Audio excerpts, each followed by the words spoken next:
Assalamualaikum warahmatullahi wabarakatuh. Perkenalkan, nama saya Nur Anissa dari kelas 11 TKJ 5 akan berceramah tentang perintah sholat. Pertama-tama, marilah kita panjatkan puji syukur kepada Allah Subhanahu wa Ta'ala yang telah melimpahkan rahmat serta hidayahnya sehingga kita semua selalu sehat dan dalam perlindungannya. Tidak lupa sholawat serta salam semoga tercurahkan kepada Nabi Muhammad Sallallahu Alaihi Wasallam.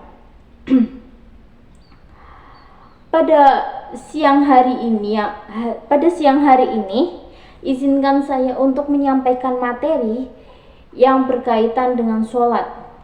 Sholat merupakan kewajiban bagi pemeluk agama Islam. Rasulullah Shallallahu Alaihi Wasallam bersabda, sholat itu seperti sebuah tiang di dalam agama. Hal ini dapat diibaratkan seperti sebuah rumah. Jika tidak mempunyai tiang maupun tembok sebagai penyangga, pasti akan roboh dan tidak dapat berdiri. Mengingat betapa pentingnya sholat, maka orang yang sedang sakit pun tetap diwajibkan sholat. Apabila tidak mampu berdiri, bisa sembari duduk atau tiduran sesuai dengan ketentuan yang diatur. Perintah sholat sendiri merupakan perintah yang disampaikan langsung dari Allah Subhanahu wa Ta'ala kepada Nabi Muhammad Sallallahu Alaihi Wasallam.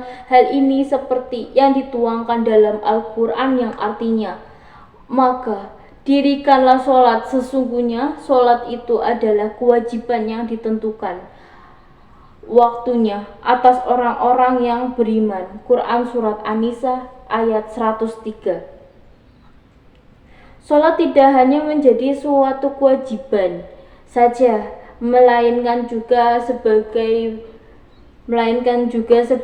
bukti keimanan seseorang kepada Allah Subhanahu wa Ta'ala. Di dalam Quran Surat Al-Ma'un ayat 45, maksudnya di Quran Surat Al-Ma'un ayat 4-5, Allah Subhanahu wa Ta'ala bersabda yang artinya, celakalah mereka yang sholat, yaitu orang-orang yang telah lalai dengan sholatnya.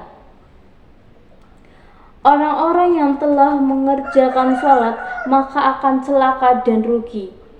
Jika sholat seseorang baik, maka amalan yang lain ikut baik.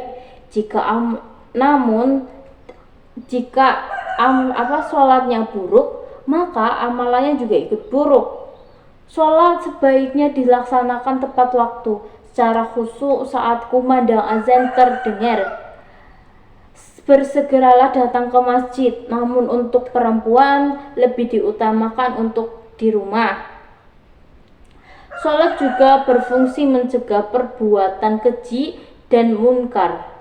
Hal ini seperti firman Allah Subhanahu wa Ta'ala di Quran Surat Al-Ankabut, dengan demikian seseorang tidak akan melakukan perbuatan dosa seperti mencuri, berzina, melakukan tindak kejahatan, dan lain-lain.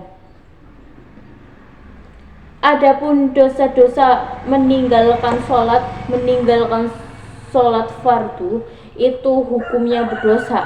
Dosa-dosa besar di antaranya adalah satu kali meninggalkan sholat subuh, dosanya itu sama saja seperti masuk neraka selama di akhirat. Itu baru akhirat, bahkan sama saja masuk neraka selama 6.000 tahun di dunia. 2. Satu kali meninggalkan sholat zuhur, dosanya itu sama saja seperti membunuh 1.000 umat Islam. 3. Satu kali meninggalkan sholat asar, dosanya itu sama saja seperti menghancurkan Ka'bah. 4. Satu kali meninggalkan sholat maghrib, dosanya itu sama saja seperti berzina dengan orang tua kita sendiri. Dan untuk yang terakhir 5, satu kali meninggalkan sholat isya, dosanya itu sama saja seperti selama hidupnya, dan apa saja yang dia lakukan di dunia tidak diridhoi oleh Allah Subhanahu wa Ta'ala. Na'udzubillah min dalik. Semoga kita semua selalu menjaga sholat kita ya. Amin. Demikian materi singkat yang dapat saya sampaikan. Semoga Allah Subhanahu wa Ta'ala memberi kemudahan kepada kita untuk selalu menjalankan sholat dengan baik sesuai dengan tuntunan agama. Amin. Oke, terima kasih. Wassalamualaikum warahmatullahi wabarakatuh.